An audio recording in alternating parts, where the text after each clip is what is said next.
तो साथियों आज का पहला क्वेश्चन देखिए, भारत की आज़ादी के समय भारत के वायसराय कौन थे। एक भी क्वेश्चन को स्किप नहीं करना है, प्रत्येक क्वेश्चन का आंसर आप सभी को नीचे लाइव चैट में या फिर कमेंट बॉक्स में बताना है, जिससे कि आप सभी का प्रॉपर तरीके से रिवीजन भी हो सके। तो भारत की आज़ादी के समय भारत के वायसराय कौन थे? Lord Mountbatten. यहाँ पर सी ऑप्शन आपका सही जवाब है। अच्छा, अगर आपसे पूछे स्वतंत्रता के बाद भारत का प्रथम गवर्नर जनरल कौन था, तो यही लॉर्ड माउंटबेटन। और आज़ादी के बाद प्रथम भारतीय गवर्नर जनरल पूछे तो सी राजगोपालाचारी। ठीक है, इसे ध्यान रखिएगा। अच्छा, भारत का प्रथम गवर्नर जनरल पूछे तो लॉर्ड विलियम बेंटिक। ये सब क्वेश्चन ध्यान रखना है। चलिए दूसरा क्वेश्चन, कौन सा आईसीएस अधिकारी भारतीय राष्ट्रीय कांग्रेस के 1885 में गठन में शामिल रहा? चलिए क्वेश्चन नंबर 2 के लिए आप लोग आंसर बताइए। ये सब क्वेश्चन ऑलरेडी हम आपको बता चुके हैं, केवल यहाँ पर हम लोग रिवीजन करेंगे। इसका सही जवाब है ए ओ ह्यूम। डी ऑप्शन आपका सही है। ए ओ ह्यूम को कांग्रेस का जनक माना जाता है और इसे हर्मिट ऑफ शिमला भी बोला जाता है। तो अगर आपसे पूछे हर्मिट ऑफ शिमला किसे कहा जाता है, यानी शिमला का संत किसे कहा जाता है, तो ए ओ ह्यूम को। यहाँ पे क्वेश्चन बन सकता है, ये जो कांग्रेस शब्द है ये कहाँ से लिया गया था, तो अमेरिका। कांग्रेस शब्द को अमेरिका से लिया गया है, जिसका अर्थ होता है वाद विवाद का स्थल। और दादा भाई नौरोजी ने कांग्रेस शब्द का नामकरण किया था। चलिए आगे देखते हैं, म्यांमार की राजधानी कहाँ पर है? और जिसने अभी तक सेशन को लाइक नहीं किया है, आप लोग सेशन को लाइक कीजिए और आप लोग चैनल को भी जरूर सब्सक्राइब कर लें, ताकि बिहार पुलिस से संबंधित आपसे एक भी क्लास छूटे ना। तो इसका ऑप्शन हो जाएगा सी। ठीक है, सी ऑप्शन यहाँ पर आपका सही है। अच्छा, भारत और जो म्यांमार अलग हुआ था किस एक्ट के तहत, तो भारत शासन अधिनियम 1935 के द्वारा म्यांमार का शासन जो है भारत से अलग हुआ था। म्यांमार में एक जेल है मांडले जेल। तो बताइए म्यांमार का जो मांडले जेल है ये किस लिए प्रसिद्ध है? तो आपको याद होगा इसी मांडले जेल में बाल गंगाधर तिलक को 6 वर्ष तक कारावास में रखा गया था, इसलिए मांडले जेल प्रसिद्ध है। म्यांमार में एक जगह है रंगून। रंगून ये किस लिए प्रसिद्ध है, तो मुगल वंश का जो अंतिम शासक था बहादुर शाह जफर, उसकी मृत्यु यहीं रंगून में हुई थी। आगे देखिए, तमस उपन्यास के लेखक कौन है? बताइए तमस उपन्यास के लेखक कौन है? तो इस क्वेश्चन का आंसर हो जाएगा भीष्म साहनी। तमस उपन्यास के लेखक है भीष्म साहनी ने तमस उपन्यास को 1973 में लिखा था। कब? 1973 में। प्रेमचंद की बात करें तो भारत के सबसे बड़े उपन्यासकार है प्रेमचंद। किस खिलाड़ी को प्रथम राजीव गांधी खेल रत्न पुरस्कार प्रदान किया गया?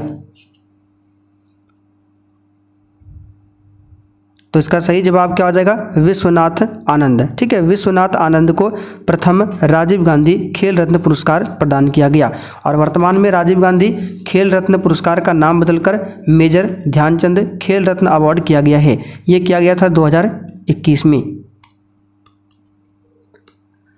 आगे देखिए, भारतीय आज़ादी के समय इंग्लैंड के प्रधानमंत्री कौन थे?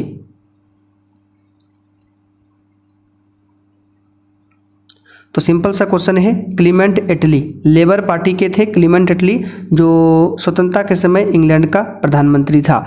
अगर आपसे पूछे द्वितीय विश्व युद्ध जो हुआ था उस समय प्रधानमंत्री कौन था, तो विंस्टन चर्चिल। यहाँ पे देखिए बी ऑप्शन में दिया है विंस्टन चर्चिल द्वितीय विश्व युद्ध के समय प्रधानमंत्री था।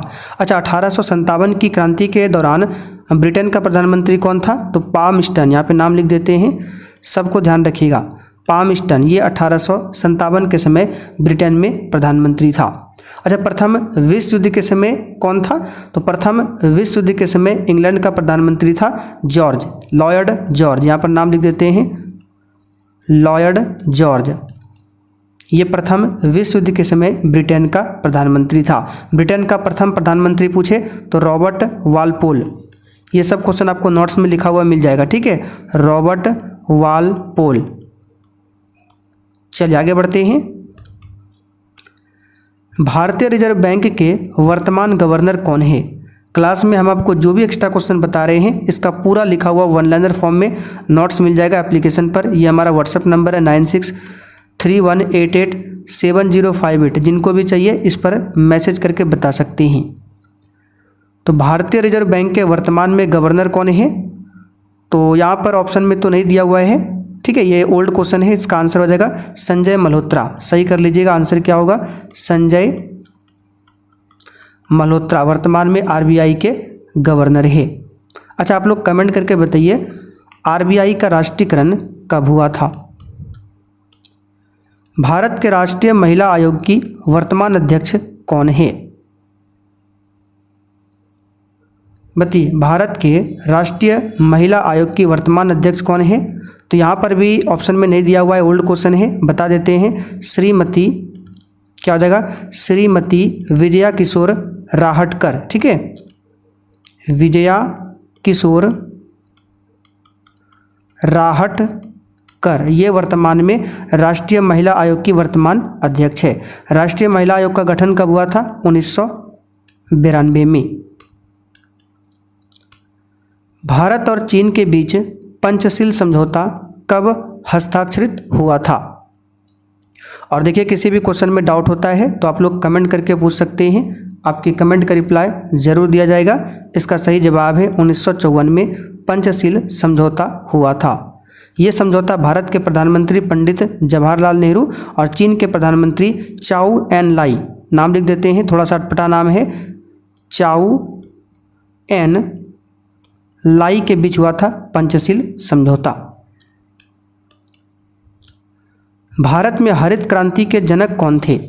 ये क्वेश्चन कई बार करा चुके हैं डॉक्टर एम.एस. स्वामीनाथन। चलिए अगला क्वेश्चन। महात्मा गांधी और बाबा साहेब अम्बेडकर के बीच पूना संधि कब की गई? बताइए, क्वेश्चन 11 के लिए बताइए तो महात्मा गांधी और बाबा साहेब अम्बेडकर के बीच पूना संधि कब की गई?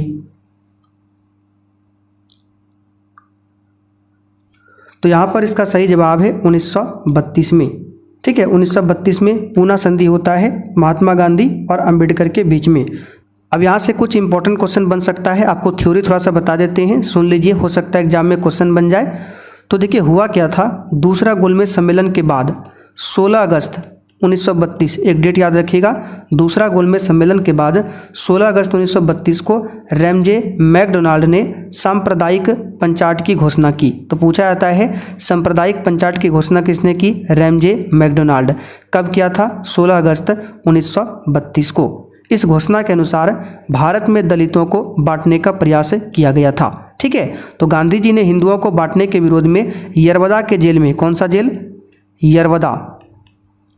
यरवदा के जेल में आमरण अनशन किया था। और फाइनली 24 सितंबर एक डेट आता है, 16 सितंबर को तो ये घोषणा हुआ था और 24 सितंबर 1932 को एक डेट आता है जिसमें दलित नेता थे डॉक्टर अंबेडकर जी, ठीक है, और गांधी जी के बीच समझौता हुआ जिसे पूना संधि नाम दिया गया। तो कब हुआ था? 1932 में। चलिए आगे देखिए। गिर का वन शेरों के लिए प्रसिद्ध है, यह किस राज्य में अवस्थित है?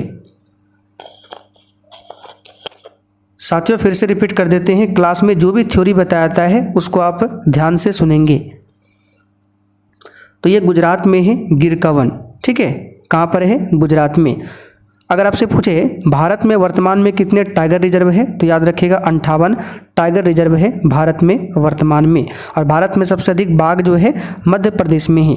अच्छा, टाइगर रिजर्व की शुरुआत कब हुई थी? टाइगर प्रोजेक्ट तो 1973 में टाइगर प्रोजेक्ट की शुरुआत होती है। अंतर्राष्ट्रीय बाघ दिवस कब मनाया जाता है? 29 जुलाई को। कब मनाया जाता है? 29 जुलाई को। प्रसिद्ध पेंटर राजा रवि वर्मा किस रियासत से जुड़े थे?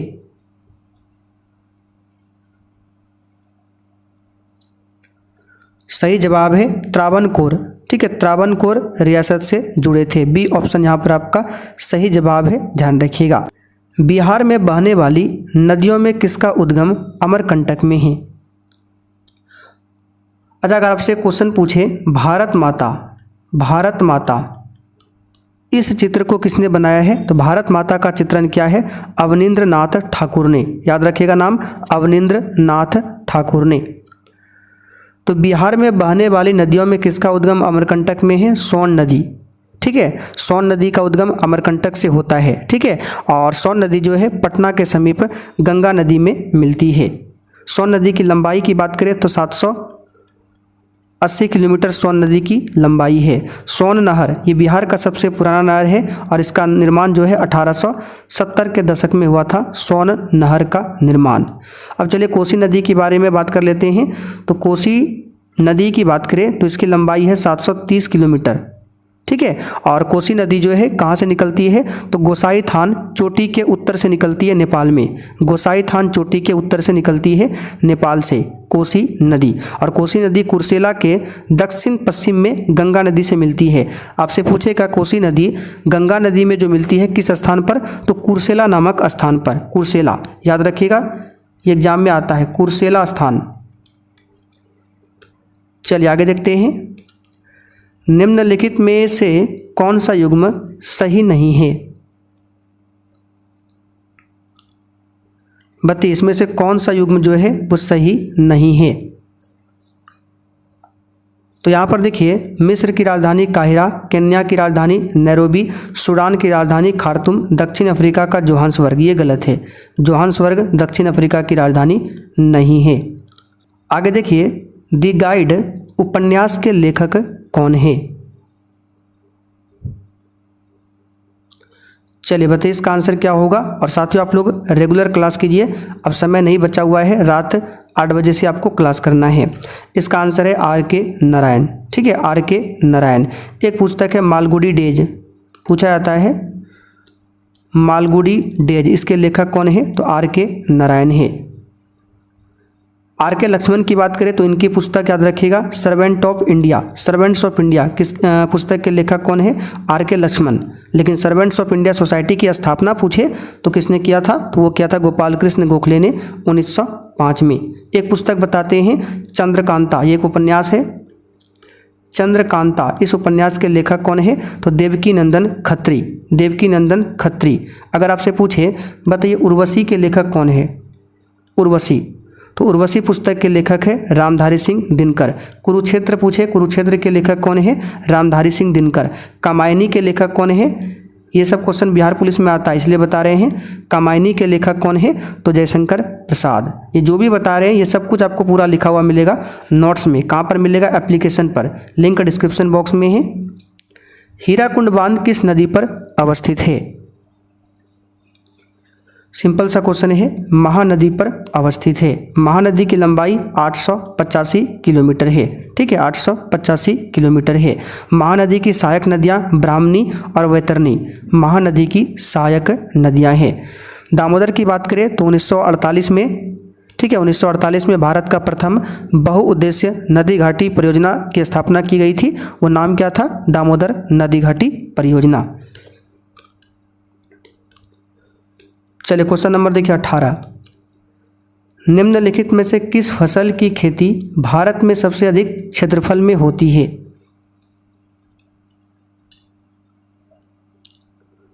तो यह है धान की खेती।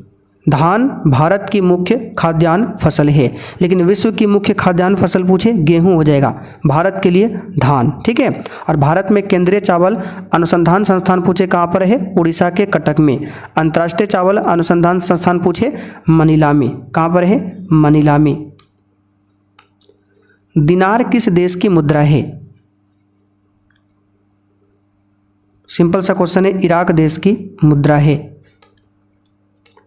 मालगुडी डेज के रचनाकार कौन है? अभी हमने आपको बताया था, बताइए।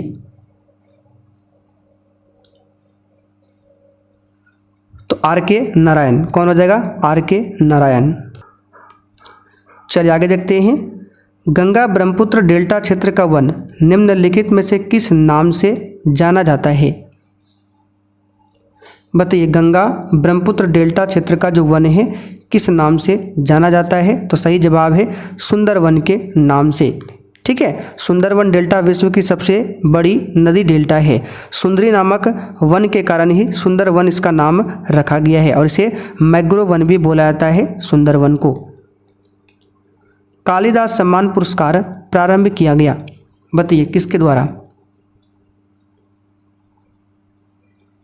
कालिदास को भारत में संस्कृत का सबसे बड़ा कवि माना जाता है और कालिदास जो है आपको याद होगा गुप्त वंश का जो महानतम शासक था चंद्रगुप्त द्वितीय।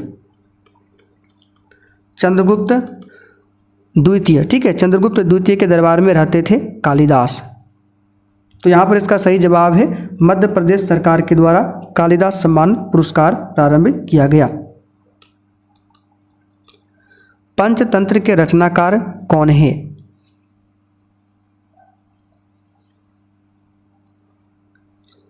तो पंचतंत्र के रचनाकार है विष्णु शर्मा। कौन है? विष्णु शर्मा। ठीक है, पंचतंत्र की बात करें तो बाइबिल के बाद सबसे अधिक भाषा में अनुवादित होने वाला पुस्तक यही पंचतंत्र है। और विष्णु शर्मा की बात करें तो विष्णु शर्मा गुप्त काल के लेखक थे। किस काल के? गुप्त काल के लेखक थे।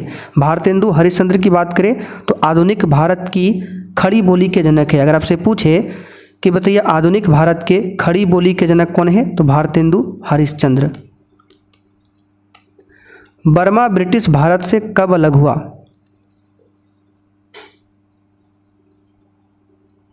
बताइए बर्मा जो है ब्रिटिश भारत से कब अलग हुआ था? तो 1935 में अलग हुआ था। ठीक है, 1935 जो एक्ट था भारत शासन अधिनियम 1935। पटना उच्च न्यायालय की स्थापना कब हुई?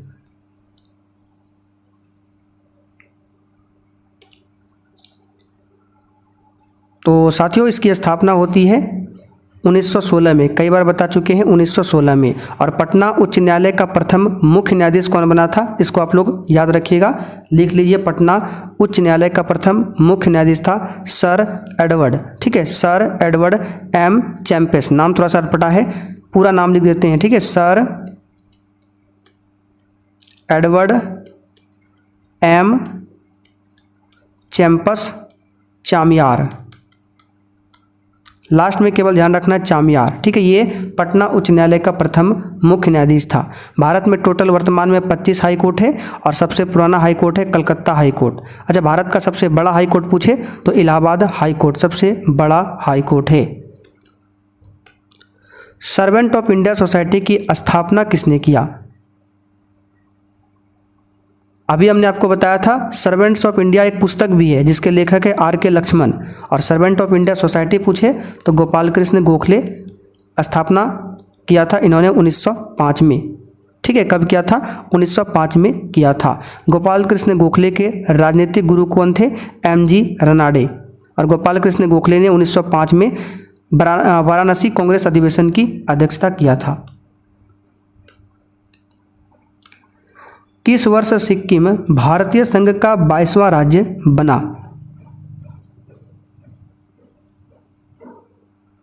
नॉर्मल सा क्वेश्चन है। 1975 में संविधान में एक संशोधन होता है 35वां, 1975 में होता है। इसी के द्वारा सिक्किम को संरक्षित राज्य घोषित किया गया था। ठीक है, संरक्षित राज्य घोषित किया गया था सिक्किम को 1975 में। और फिर एक संशोधन होता है 36वां संशोधन 1975 में ही होता है और इसी के द्वारा भारत का 22वां राज्य बनता है सिक्किम पूर्ण रूप से। चलिए आगे देखिए।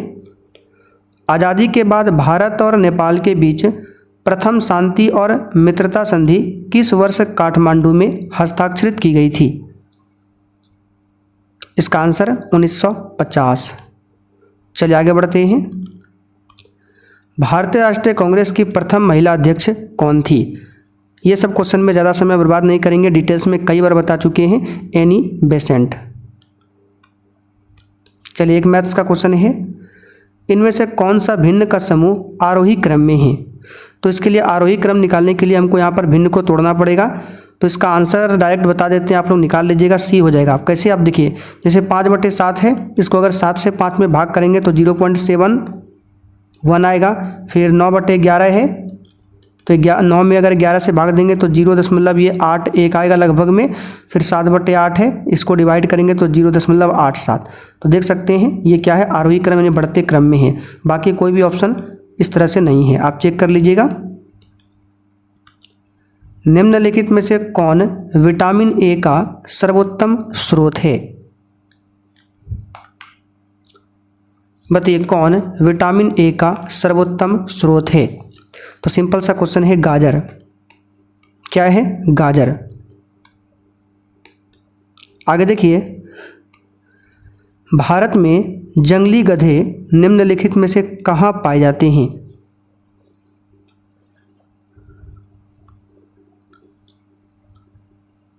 इसका आंसर है कच्छ के रण में, जो कि गुजरात में स्थित है, कच्छ का रण। अगर पूछे एक सींग वाला जो गेंडा है वो किस अभयारण्य में पाया जाता है? तो काजीरंगा नेशनल पार्क, जो कि असम में है, वहाँ पर एक सींग वाला गेंडा है। हाथी के लिए कौन सा प्रसिद्ध है? तो मानस, ये भी असम में है। मानस और काजीरंगा दोनों कहाँ पर है? असम में। तो मानस हाथी के लिए है और काजीरंगा एक सींग वाला गेंडा के लिए। और एक क्वेश्चन यहाँ से बनता है, कस्तूरी हिरण के लिए कौन सा राष्ट्रीय उद्यान प्रसिद्ध है? तो रोहिला राष्ट्रीय उद्यान। रोहिला राष्ट्रीय उद्यान ये कस्तूरी हिरण के लिए प्रसिद्ध है, जो कि हिमाचल प्रदेश में स्थित है। जब बैरोमीटर का पारा अचानक गिर जाए तो यह किसका संकेत है? तो यह आंधी या झंझावत आने की संभावना है। सी ऑप्शन यहाँ पर आपका सही जवाब है। बैरोमीटर से वायुमंडलीय दाब को मापा जाता है। निम्नलिखित में से कौन बायोस्फीयर रिजर्व या सुरक्षित जीव मंडल नहीं है? ए आंसर करेंगे मन्नार की खाड़ी, ये नहीं है। बाकी नीलगिरी की बात करें, ये है नीलगिरी पहाड़ी, इस पर टोडा जनजाति का निवास स्थान है। निम्नलिखित में से कौन पोलियो का कारण है? सिंपल सा क्वेश्चन है, पोलियो का कारण वायरस है। चेचक का भी कारण क्या है? वायरस। अच्छा, पोलियो जो होता है किस वायरस से होता है? ये तो पता है कि वायरस से होता है। कौन सा वायरस? तो पोलियो मेलाइटिस। ये सब नोट्स में आपको लिखा मिल जाएगा, फिर भी लिख देते हैं पोलियो मेलाइटिस। ठीक है, इसी वायरस से होता है पोलियो रोग। और 24 अक्टूबर को पोलियो दिवस मनाया जाता है। 24 अक्टूबर को पोलियो दिवस मनाया जाता है। अच्छा, 3 दिसंबर को क्या मनाया जाता है? अंतर्राष्ट्रीय विकलांग दिवस। ज्वालामुखी रिंग ऑफ फायर या घेरा किस महासागर से संबंधित है?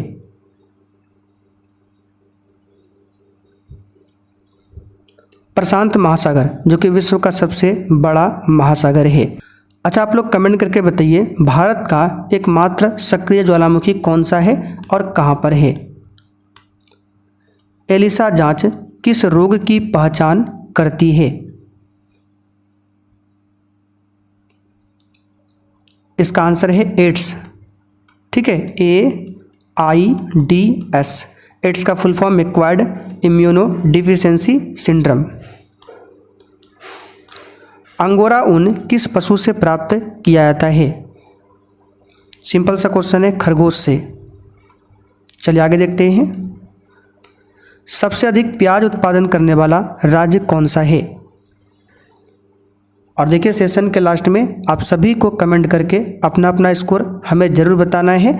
ये हो जाएगा महाराष्ट्र सबसे अधिक प्याज का उत्पादन करता है। प्याज में गंधक पाया जाता है, यानी सल्फर पाया जाता है। और प्याज किस कुल का पौधा है? तो लिलिएसी। देख लीजिए, यहाँ पे नाम लिख देते हैं। लिलिएसी कुल का क्या है? पौधा है प्याज। प्याज का हम कौन सा भाग खाते हैं? सल्ककंद। सल्ककंद, प्याज का जो भाग खाया जाता है उसका नाम क्या है? सल्ककंद। भारत में सबसे अधिक सब्जियां कहाँ कहाँ उत्पादित होती है? तो उत्तर प्रदेश और पश्चिम बंगाल में। सबसे अधिक गन्ना और आलू पूछे तो उत्तर प्रदेश में। सबसे अधिक इलायची पूछे तो कहाँ पर? तो केरल में इलायची हो जाएगा। सबसे अधिक सोयाबीन पूछे, आप लोग कमेंट करके बताइए। तो निम्नलिखित में से कौन सा ब्लड ग्रुप सर्वव्यापक ग्राह्यता रखता है? ये सब क्वेश्चन नॉर्मल है, आंसर है AB ब्लड ग्रुप। निम्नलिखित में से कौन सा खाद्य स्रोत लोहे का सर्वोत्तम स्रोत है? तो लोहा के लिए है सेब, ठीक है, क्या है सेब। इसके अलावा पालक भी है और केला भी है, ये लोहा का अच्छा स्रोत है। चावल गेहूँ, ठीक है, चावल गेहूँ कार्बोहाइड्रेट का अच्छा स्रोत है। नारंगी विटामिन सी का। एक लोहे की गेंद पारद या मरकरी से भरी बाल्टी में गिराई जाती है तो बताइए क्या होगा। सिंपल सा क्वेश्चन है, या पारे या पारद की सतह पर तैरेगी। लोहा का जो गेंद है पारद या मरकरी से भरी बाल्टी में अगर गिराएंगे तो वो लोहा का गेंद पारा की सतह पर तैरेगा, क्योंकि हम सभी जानते हैं जिसका घनत्व अधिक होगा वो डूबेगा, जिसका घनत्व कम होगा वो तैरेगा। तो यहाँ पर लोहा का घनत्व पारे के घनत्व से क्या है, कम है, इसलिए लोहा यहाँ पर तैरेगा। 20 हर्ट्ज से 20,000 हर्ट्ज आवृत्ति की ध्वनि निम्नलिखित में से क्या है। साइंस क्लास में फुल डिस्कशन करके आपको बताए थे। इसका आंसर है, इसको बोलते हैं श्रव्य या ऑडिबल ध्वनि, जो कि हम लोग सुन सकते हैं। जो ध्वनि 20 हर्ट्ज से कम हो उसको हम लोग नहीं सुन सकते हैं और उसको बोलते हैं अवश्रव्य तरंगे। नाम लिख देते हैं अवश्रव्य तरंगे, और इसी को इंग्लिश में बोलते हैं इंफ्रासोनिक्स, जो कि यहाँ पर दिया है इंफ्रासोनिक। अगर 20,000 हर्ट्ज से अधिक की ध्वनि हो तो इसको क्या बोलेंगे, पराश्रव्य। पराश्रव्य इंग्लिश में क्या बोलेंगे, अल्ट्रासोनिक, जो कि यहाँ पर दिखे दिया है अल्ट्रासाउंड नहीं अल्ट्रासोनिक। अच्छा, यहाँ से क्वेश्चन बनता है चमगादड़ जो है किस रेंज की ध्वनि को सुन सकता है। तो 20,000 हर्ट्ज से अधिक आवृत्ति वाली ध्वनि को कुत्ता और चमगादड़ सुन सकता है। 3 तत्व जिनका उपयोग रासायनिक उर्वरकों में सर्वाधिक होता है कौन कौन सा है। तो ये है नाइट्रोजन, पोटेशियम और फास्फोरस, रासायनिक उर्वरकों में सबसे अधिक होता है। बी ऑप्शन यहाँ पर आपका सही है। चलिए लास्ट में आप लोग ये क्वेश्चन का आंसर बताइए, यूरिया में कितना प्रतिशत नाइट्रोजन पाया जाता है। तो साथियों आज का सेट यहीं पर कंप्लीट हुआ। अब जिनको भी क्लास का नोट चाहिए 9631887058 इस पर व्हाट्सएप मैसेज कर सकते हैं।